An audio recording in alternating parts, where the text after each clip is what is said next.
Let's quickly do a week ahead. The president will travel to Camp David tomorrow morning, departing at 10:30 a.m. He will return on Sunday morning at 11:30 a.m. On Monday morning, the president and the vice president will join VA Secretary Shinseki, Senator Webb, and other administration officials to mark the implementation of the post-9/11 GI Bill. The event will start at 10:30 a.m. and will be held in the Harris Theater at George Mason University. This bill honors the countless sacrifices made by our men and women in uniform by providing them with comprehensive education benefits. On August 1, the Department of Veterans Affairs will begin distributing tuition payments to schools participating in the program. Later, President Obama will welcome the Emir of Kuwait to the White House. The United States and Kuwait enjoy strong relations and cooperation. The President looks forward to consulting with the Emir on deepening our partnership on bilateral and regional issues, such as the pursuit of a comprehensive peace in the Middle East, including moving forward with the Arab Peace Initiative. The President and the Emir will meet in the Oval Office. They will then have lunch together, joined by the Vice President. Later in the afternoon, the President will honor the 2008 Sprint Cup champion Jimmy Johnson at the White House. Also appearing at the event will be former NASCAR champions, other drivers from the 2008 chase for the Sprint Cup, as well as Mr. Johnson's number 48 Chevy.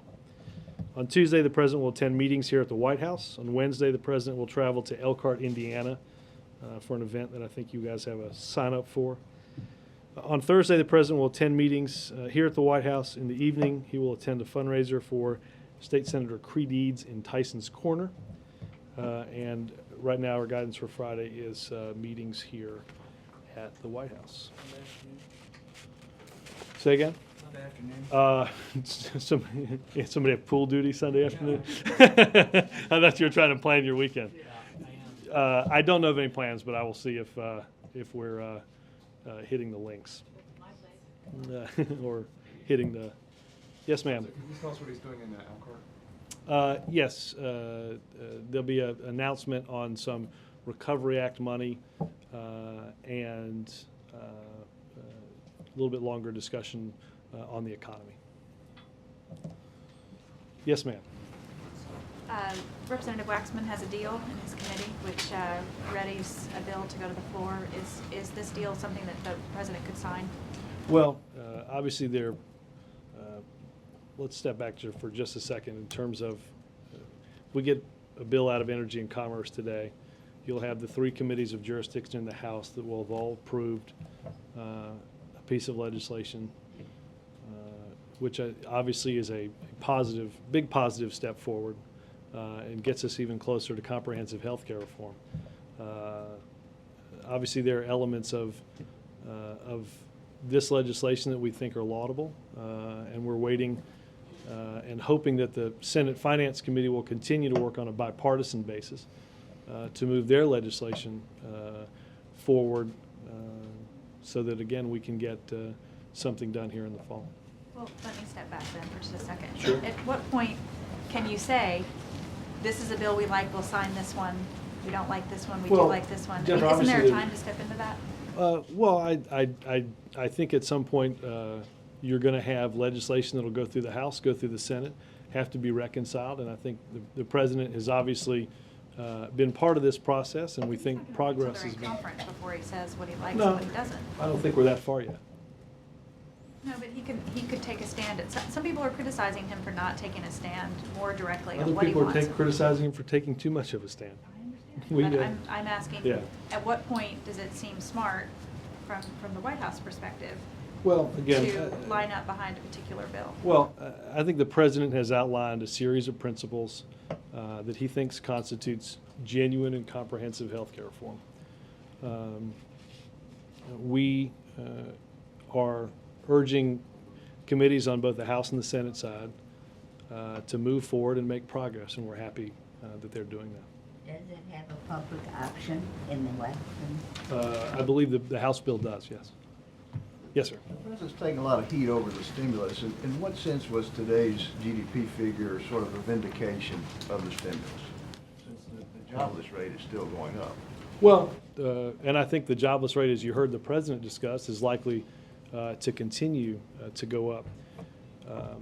As the President has said in the past, job recovery tends to be one of the last things that happens in an overall economic recovery. I think you also heard the President today discuss the fact that it's hard to have job growth until we have economic growth. We are moving in a positive direction for the first time in a very, very long time. And I think you guys have we've talked through some of these statistics.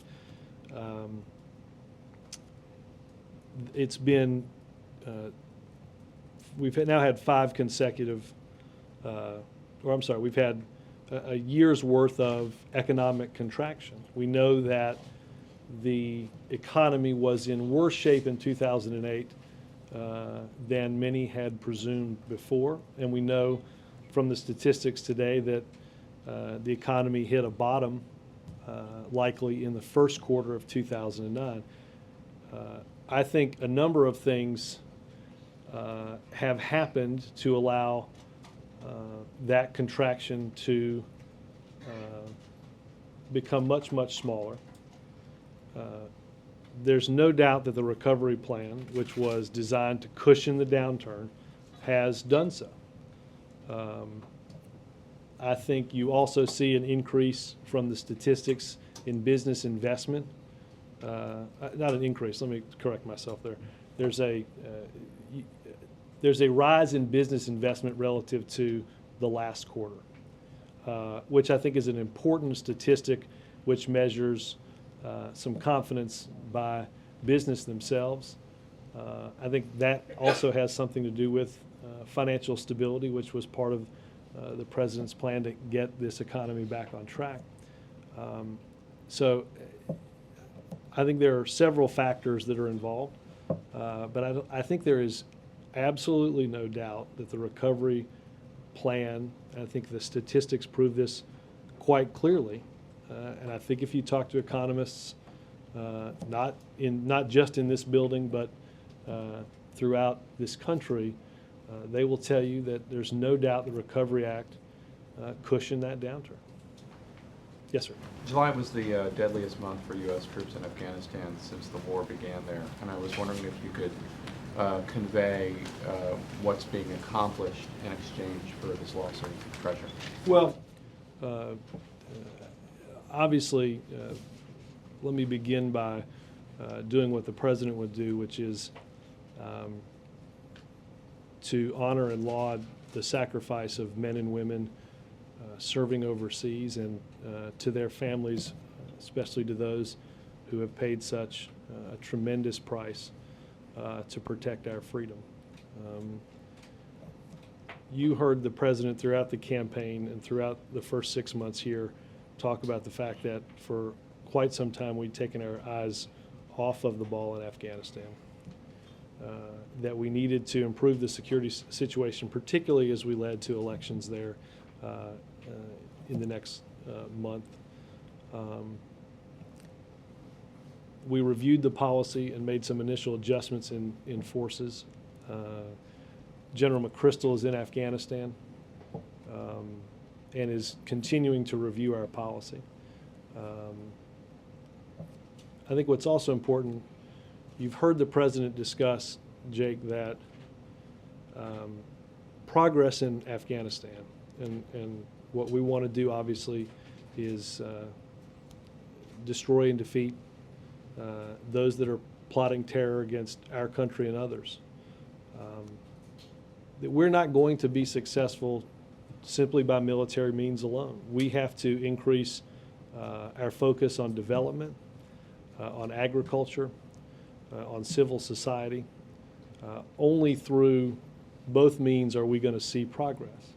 I will say, I think the President understands this, that it's going to take quite some time to change the focus of what we have been doing over the course of many years there against the enemy. Can you elaborate just on what specifically has been accomplished in the Well, last month? again, I think we are are making progress in the security environment, understanding that it is still an exceedingly dangerous place. We have benchmarks to measure progress. And Jake, we'll continue to continually review the policy in order to make a determination that we're seeing the progress the President wants in destroying and defeating the enemy there. Are the Afghans meeting the benchmark? We're satisfied with the progress that they're making. We also understand, much as was the case in Iraq, and I think you've seen this as a big focus in what General McChrystal is doing both now and planning for in the future, and that is to strengthen and fortify the Afghan security forces. Much like Iraq, we cannot we cannot be there forever. Afghans are going to have to provide a measure of their own security, much as we're asking Iraqis to do and that they're doing in their own country. But you know, look, I think there's no doubt that for a long time, the President believed we did not have the manpower and the resources that were needed to make progress, and we're certainly hopeful that we're on track to doing more of that. Things turned around. We're the invader of this country. We're the enemy. I mean, they're the enemy when we invade their country and destroy everything. Well, I don't want to. I can't agree with much of the premise. We obviously are the enemy if we invade a country. I think there are Afghans that wish to be free, that don't view the American and multinational forces that are coming from other countries as the enemy. I think we've seen the brutality of the Taliban, and we've seen what. When we bombed them? Well, let me finish my first answer. Obviously, we've seen the brutality of the Taliban and what the plotting of Al Qaeda can do. I think you've heard the President. I think you've heard General McChrystal and our ambassador discuss the care that has to be taken to ensure the protection of civilians while we make the country more secure. Yes, sir. Robert, this retreat that's taking place today and tomorrow, I know the White House doesn't view it as a report card, but a chance to kind of assess the past 6 months and look ahead to the next 6. But if it were a report card, it's not, and I'm not going to guess. How does the President view what he's been able to accomplish over the last 6 months, and perhaps what kind of grade would he give himself? Well, I know you guys have a special to do that. I'll let the many bright pundits on your show assess grades. I think the President. I think today's a good example. The President believes when you look at these economic figures, it's clear that we are. Well, first, it's clear we have a sense of just how deep that cliff was and just how close we were to it in watching the economic numbers over the third quarter of 2008 through the first quarter of 2009. The President and the administration took steps to get our economy stabilized, rescued, and ultimately turned around. I think today shows that we've taken a first step on that journey of turning the economy around, understanding that, as the President said, we're likely to see continued job loss. And the President isn't going to stop working until more Americans are back at work.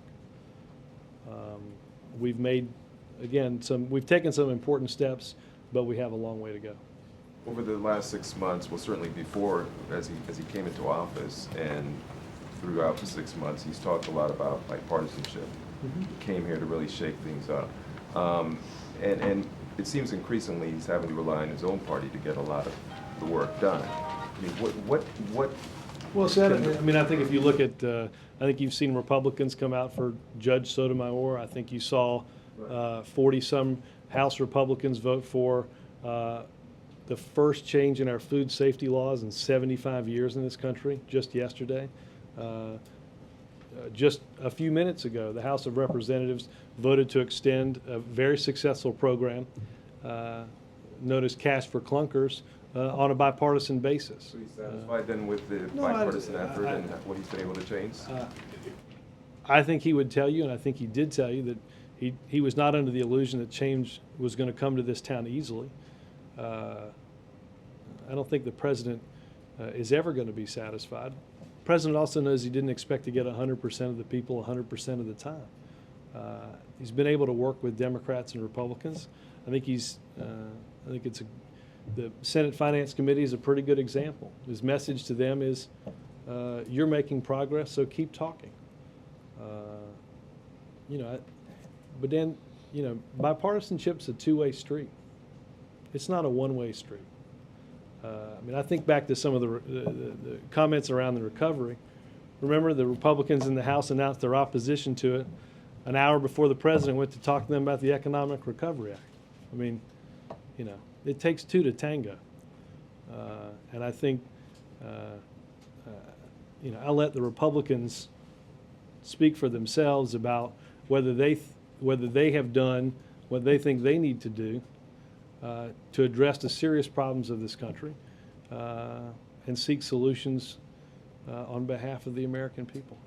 Senator Dodd, has the president reached out to him at all? Not that I know of, but I assume he'll call him a little bit later on today, and we'll read that out. I'll get back around. Yep. On health care, when members go home, I'm sure they're going to be getting an earful and some tough questions at their town meetings, if they don't have to call the police at the town meetings, but you've probably seen there's been a lot of that going on. But for people who have health care and are basically satisfied with our program, which is the vast majority of the American people, a lot of them are concerned about the basic doctor relationship, even if they believe the president when he says you're going to be able to keep your doctor. How is that relationship going to change in specific ways? For example, under the president's vision, would they see their doctor less frequently? Would they get fewer tests? Would they be steered away from specialists? Would they be steered away from high-tech procedures? I think they'd get more comprehensive care. Hopefully they'd see fewer doctors that... I'm talking about people with health care who are satisfied with it. Hopefully people in the system will get better quality of care. Let's go with a little bit longer view for a second. Hold on, I understand. We'll get to the specific. We have health care in this country, for those that have it, that are paying more than any other country and any other developed country in the world and seeing their outcomes. The outcome is less quality care. That's just the step back view of. I think you've heard the president discuss a range of things, whether it's providing incentives to doctors to treat illnesses rather than, and to provide incentives to do so, rather than view different doctors as just one step along the way. I think it's important what the president talked about in terms of the insurance reforms that he mentioned earlier in the week are extremely important for those that are currently lucky enough to have insurance, even if they're satisfied with it. It doesn't mean that the costs aren't going to continue to go up. Doesn't mean that if they get too sick, they might not have their coverage dropped. I think everybody who might be satisfied with their plan is a sick day away from not being satisfied with the way their insurance works. But I think the president wants to continue to allay people's fears that if you're happy with what you have, we're here to protect that.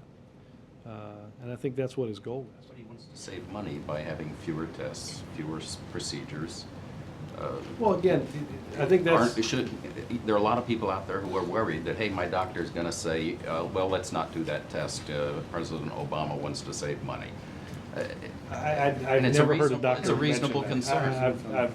I don't know who you're... A lot of, not doctors, but I've certainly heard a lot of regular people say, well, under his plan, I'm not going to be able to get... I thought you were just quoting a hypothetical doctor, so No, maybe I have no, the situation wrong. People are concerned. Yeah, The president wants It's not to. going to give them tests that are important because they're all going to be in this program. That would be a violation, I assume, of the Hippocratic Oath, wouldn't it? To follow, the president has spoken rather harshly about insurance companies, their motives, how much money they're making as a result of the current system and the way it's structured. The speaker called the insurance industry villains in this drama yesterday.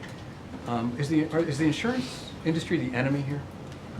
I think the president, I think many people that believe we need comprehensive health care reform think that insurance companies have not lived up to all of their responsibilities and that they can do better. I think when an insurance company tells somebody that they're too sick and drop their coverage, I don't think they're living up to their responsibilities. When an insurance company says, look, I think what you have is a pre-existing condition, we're not going to cover you, I don't think that's living up to their responsibilities. I think when we're looking at trying to pass on coverage to people with plans that rely on super high co-payments, I don't think that's living up to their responsibilities, and I don't think the president does either.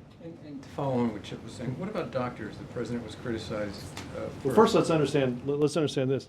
The doctors have come out in support of one of the pieces of legislation that's making its way through Congress. And yet some of them were upset at the president's example that he gave at his press conference regarding pediatricians and sore throats.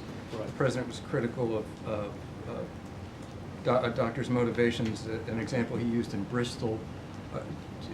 Doctors are known, the AMA is behind you. Officially, there's some fragmentation there, some factionalism within the AMA.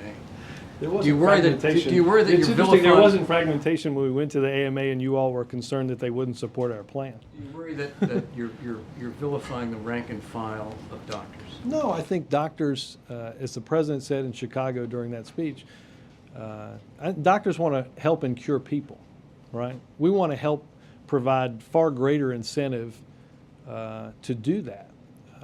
We also want to figure out how to end things like burdensome paperwork. These guys did not go to medical school, spend hundreds of thousands of dollars in years of their lives training to fill out forms in triplicate. The president believes that we can work with all of those involved. I think that's why the doctors are part of supporting health care reform that's moving forward in the Congress right now. I think that will be important to getting something done. Again, many of the stakeholders that we have discussed in this room that are supportive of legislation moving forward in Congress right now haven't been on this side of the ledger in past efforts to reform our health care. I think that's crucially important. The president wants to help all of those involved, including doctors, through health care reform. Yes, sir. Back on Afghanistan, why do the military and national security advisors think that July has been such a violent month? Well, I mean, obviously, there have been stepped up and increased operations that put many more troops at risk. I think in large measure, you've seen that in other theaters throughout the world, and I think that's true in Afghanistan. So what really are the prospects that it's going to take more troops? Well, that's a review that's ongoing. As I said, I know General McChrystal is working on that, and I assume when he has a recommendation, it will be sent up to Secretary Gates at the Pentagon. Any notion on when that might happen? Not that I know. Not that I know. Yes, sir. Robert, as the briefing began, Barney Frank's bill on the restrictions on executive compensation was being debated on the House floor. Mm-hmm. What is the president's position on that bill right now? I don't know that he's seen the entire bill. Obviously, the legislation includes language and text that we sent to the Hill not too many weeks ago, as we've talked about in here, to provide what we think is an important say on executive pay. I know that the White House will evaluate the full legislation as we think it will pass Congress today. Are you leaning in leaning in favor or leaning opposed right now? Or? Obviously, it has some important things that we think need to become law, and we'll take a look at the full bill. You haven't taken there has been no statement of administration policy on this bill, which is unusual. Let me check with, I don't know if there's a reason for that from Congressional Affairs. I just don't know. I'll come back once I get. On the president's trip to Elkhart, Indiana, this is his second visit to that city. I believe his very first trip was to there. Is he sending some sort of message to the people of that city, or is he come bearing some special word for them? Or? Well, as I said to Jake, we'll have an announcement on some Recovery Act projects and funding. Look, I think, I forget, I should have looked this up, what the unemployment rate was when we went in February. I have in mind that it was somewhere 11 or 13%. I think I looked the other day, it's 17. So this is the reason for the second trip? Well, I think there are cities like Elkhart all over this country, many of them in the Midwest, that have been hit enormously hard by the perfect storm of this economic downturn. I mean, a place like Elkhart, which is in many ways dependent job-wise on our production and production, manufacturing, the ultimate sale of RVs. Obviously, in an economic downturn, fewer of those are going to be sold. Fewer of those, by definition, then will ultimately be manufactured. I think what the president wants to do is discuss the continued battle that we have to get this economy back on track. And in places like Elkhart and again throughout the country, how can we lay a foundation for that long-term economic growth? And I think that's what one of the things that the president will discuss on Wednesday there. Again, it's a community that has been hit, even as communities throughout this country have been hit hard. It's hard to imagine places that have many more places that have been hit harder than a place like Elkhart, Indiana. So I think the president wants to go back there and talk about the steps that we're taking, where we are, but again, the amount of work that still sits in front of us that has to be done to get the economy moving again. Do you expect he'll receive as warm a welcome this time, given the continued deterioration there? Well, look, I hope that the people there and the people across the country believe that the president is working hard every day to get the economy back on track. But look, he understands their anger and frustration. He's angry and frustrated too. Even as we see throughout the week a positive sign about housing prices or a better than expected GDP number, we understand that the reality of the economic situation for millions and millions of Americans are lost jobs.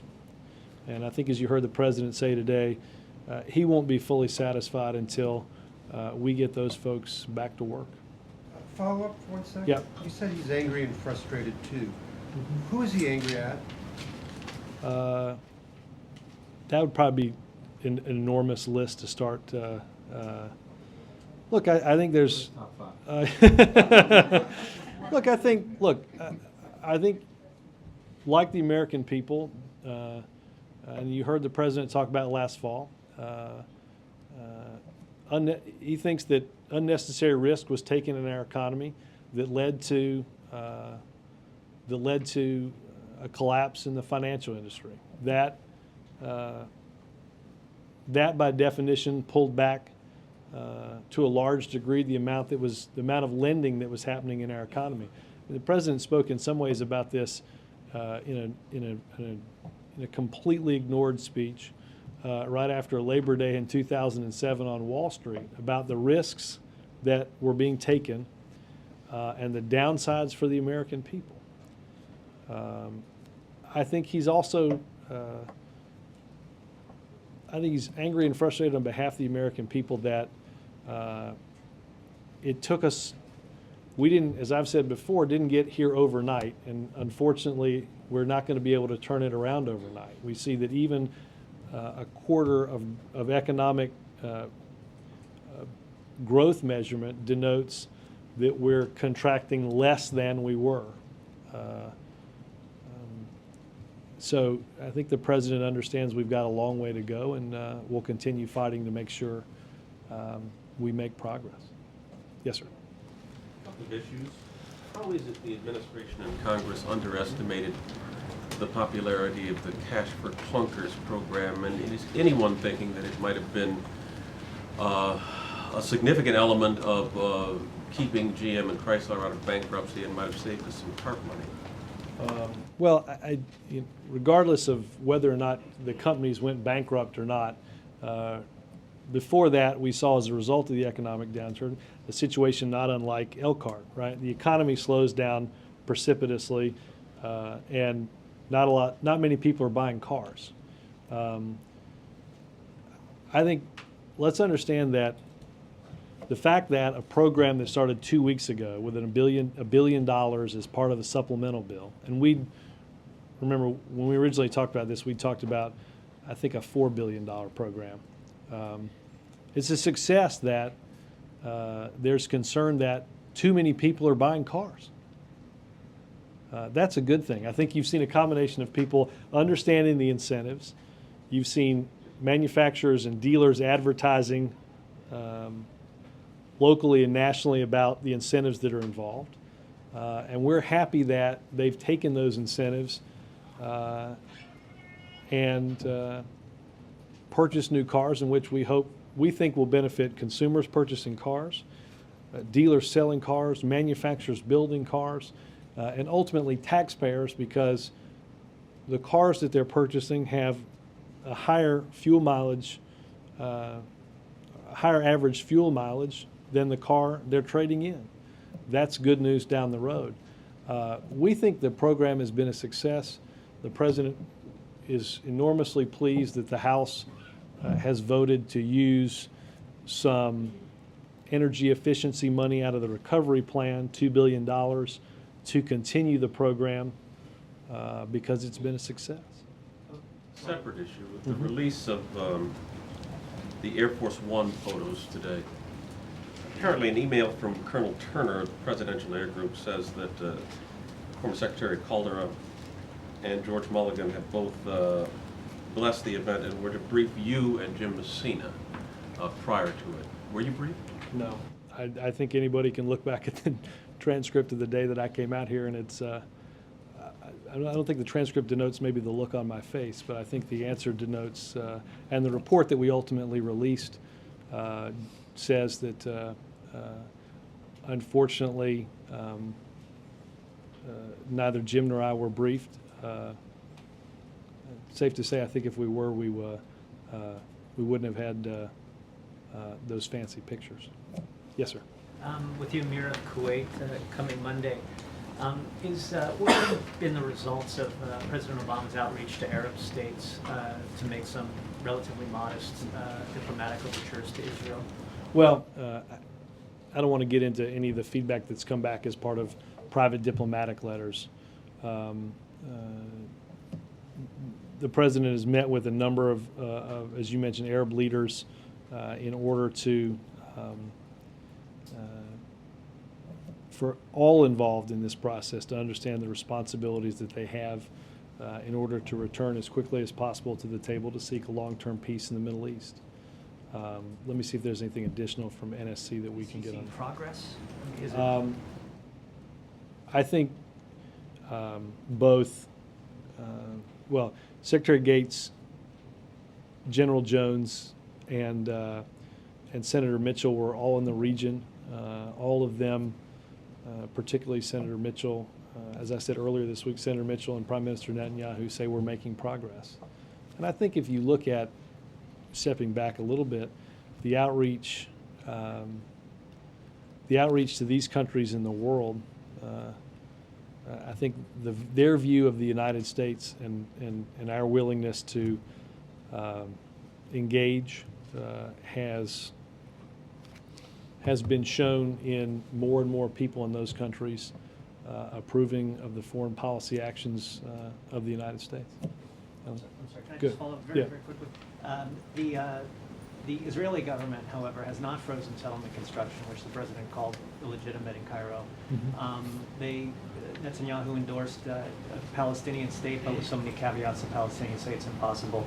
Does the president think that has to change before any progress is going to be made with the Arabs? Well, the president believes that, like I said, each side has responsibilities that have to be lived up to.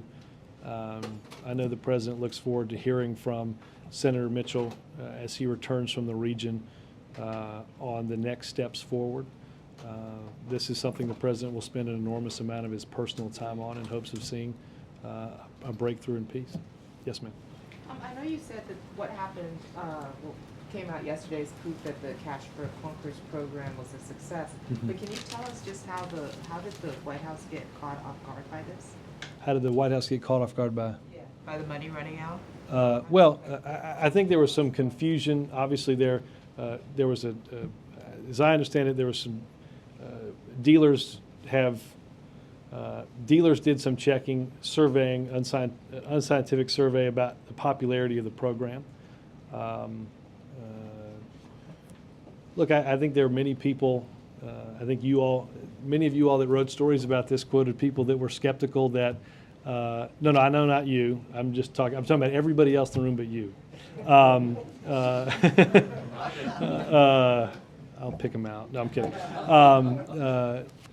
That we're skeptical that some program like this would, that through these incentives would provide a bounce in auto sales. And I think if you looked at even some of the stories last night, I mean, anecdotally, you had people coming into showrooms that hadn't planned on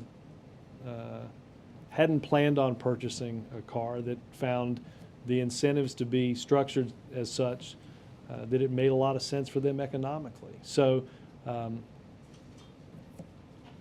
think the White House, the Department of Transportation, and Congress can look at this as a success. And we hope that the Senate will act quickly in ensuring that the additional funding is there to continue this program. I mean, originally, this was money that was geared to go through, I think, the beginning of November, and the program has been enormously popular. But it sounds like you're saying that the White House itself didn't think the program would be as successful as it was. Well, I prefer to quote your experts. Lester, let's have a go. Thank you. Thank you. Two-part. Of course. Is the president, concerning the Medal of Freedom Awards, is the president aware of Harvey Milk's strong support of the Reverend Jim Jones?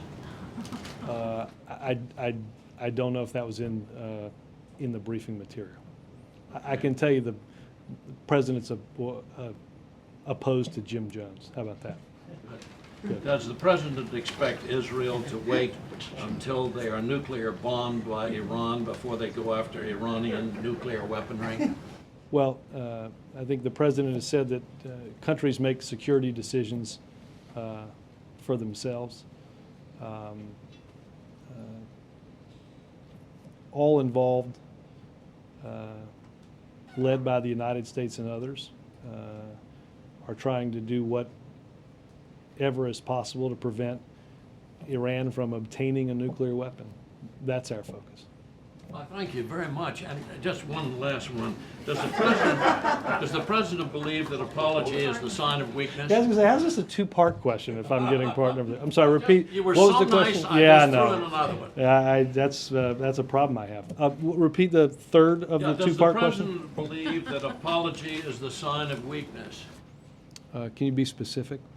I'm sorry, Regard can you to be specific? No apology whatsoever to that police sergeant. Say one more time.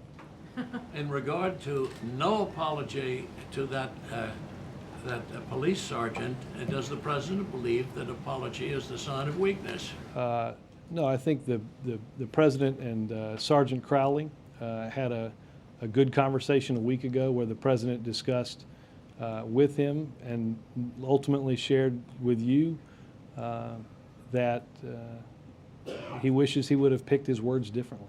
Can I ask you the last official Dear Summit question? The Only if we can assume that that is indeed the last official beer summit question. Yesterday, just a few hours before the beer summit, Yeah. the president obviously took umbrage to that term beer summit, and he said, "This Your is term, not his, right? Let's okay. said this is My three- favorite was. I'm going to go off the cuff for a little. My favorite was. I'm going to have to pick on my good friends at NBC. Ale to the chief was the icon, right? With the complete. Well, then you guys stole it from CBS. I'm not sure what kind of commentary that is. Complete with complete. Whoa, all right. Complete with a countdown clock to 6 o'clock. But here was the topper. Not only are we calling it the beer summit, but this was in stories interspersed with pictures of other summits at the White House, including footage of Menachem Begin and Anwar Sadat. I think the president's reaction to the hoopla, if you will, was much justified. But I don't want to get in the way of your question. Sorry. That's right. It was. Just a few hours before this meeting, the president said it's just three folks having a drink at the end of the day and hopefully giving people an opportunity to listen to each other. Mm-hmm. Did the president know at that point that Vice President Biden would be joining in the meeting? No, it was, I think, not long before it happened, the vice president was around and asked if he wanted to join. Vice president said, sure. So, thank you. John? Yeah.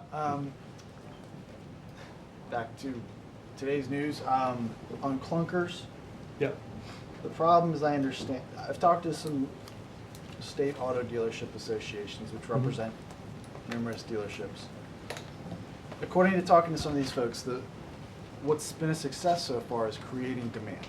Mm-hmm. But what has not been successful is trying to get the claims from the dealers to the government for the money that they've had to extend to buyers. In other words, they're saying they're going on the computer system, trying to submit the claims, and they're getting kicked off of the system a third of the way. And this is happening apparently all around the country in different dealerships. They put this money out. They're hearing that the system or the program's been suspended. Well, the program hasn't been suspended. It was last night, right? Well, so they're worried. But they're worried about getting their money back because they've put out hundreds of thousands of dollars if they're a large dealership. And if they're capital weak, then that could be a real problem. Well, so what's being done to fix that? Well, first and foremost, the program, as we said last night, was not suspended. And as I said this morning, the program was not suspended. The administration is comfortable and confident that the previous money that was allocated through the supplemental appropriations is enough to cover those transactions and to continue operating the program. We think the program has been so successful that the president and staff here talked with Capitol Hill about extending that program. I know some of that request came, members of the Michigan delegation were very interested in that last night, and the House has voted to add an additional, or to move $2 billion from the Recovery Act energy efficiency programs into additional money for the purchase of fuel-efficient vehicles. I'm sure they're looking at whatever problems the site may be having. Obviously, with something that's enormously popular, there may be traffic problems on the computers. But we're confident, and I think dealers can be confident, that the money is there to reimburse them for the rebates and the incentives that have drawn thousands and thousands of customers that haven't been there for quite some time into their showrooms to purchase cars. It seems though that what may have prompted whatever happened last night, I think it was the Transportation Department's statement or calls to members of Congress. I think what I'm hearing is that what prompted that was that the government began to wonder if they had any idea how much they were on the hook for, basically. As I talked to our guys here today, there were surveys by the Dealers Association. They felt that the obligations were getting toward the upper band of money that had been allocated. We feel confident, which is why I said so this morning, that there is enough money. But to extend a popular program that we think is having, again, benefit for many involved, that moving that money from the recovery to this makes a lot of sense. Look, I'll tell this to dealers. Again, we feel confident. I think they can feel confident heading into the weekend, and hopefully, if we can get the Senate to act,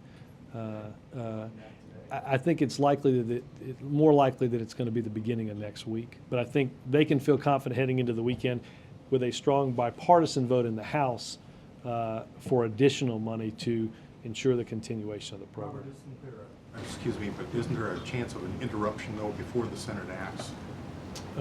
In interruption, again, we feel comfortable that there's money to cover to cover the transactions, and we're hopeful that the program, because it's popular, because we think it's having such an important impact, will be extended even further. So there's a run on dealerships between now and the weekend. It's a Wonderful Life on GM dealers. That's we're coming together. Look, we hope a lot of people go this weekend to look at buying a new car. We think we think that incentives are good for them. We think they're good for the economy, and we feel confident that there's money to cover those transactions. Go out. Two questions, please. One, as far as the President cares for the poor, needy, and weak people. Two reports from the World Bank and also from the UN. Over 1 billion people around the globe, they go hungry every night. President doing anything about it?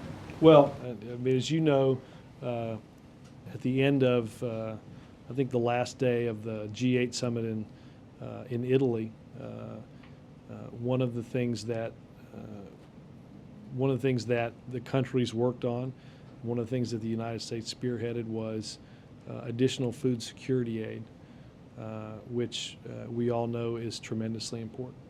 And second, as far as Prime Minister of India's visit is concerned, in Indian newspapers, it's going on report that Prime Minister of India is going to visit at the White House on November 24th, and second, that he has invited President Obama also to visit India. When President is going to visit India, because I had the privilege of traveling with Presidents Clinton and Bush to India, and I hope I will make the Well, I know the President at some point will travel to India. I don't have anything on the schedule for the next for the next many months. Let me take over. Carol. Real quick, on Elkhart, he's going to be talking about stimulus in the economy. Does this mean that he's going to be less healthcare centric? No, I think the President will talk about a number of issues. Certainly talk about the economy, but I know the President will always mention healthcare too. Thanks, guys. Oh, you have one more? Just a little lead out on the business lunch thing the President had. Let me go back and get it from those guys. I don't know what kind of beer they drank.